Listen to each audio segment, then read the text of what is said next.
आपने कभी सोचा है अगर कुरान एक महल है तो उस महल का सबसे रोशन, सबसे कीमती, सबसे बावकार दरवाज़ा कौन सा है? वो है आयतुल कुर्सी।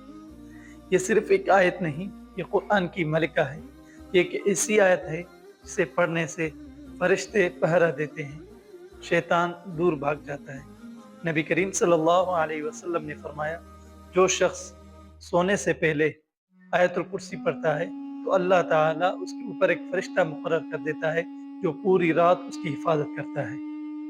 क्या आप जानते हैं इस आयत में अल्लाह ताला अपनी अर्श, कुदरत और हिफाजत का ऐसा तारुफ दिया है जो किसी और आयत में नहीं है। ये आयत दिल को सुकून, रूह को ताकत देती है। हो खौफ हो, अंधेरा हो या दिन के हुजूम में कहीं दिल घबरा जाए, डरने लगो तो एक मर्तबा ये आयत पढ़ो तो ऐसे लगता है जिसे अल्लाह ताला फरमाते हैं, ए बंदा मैं तुम्हारे साथ हूँ, तुम्हें कुछ नहीं होगा।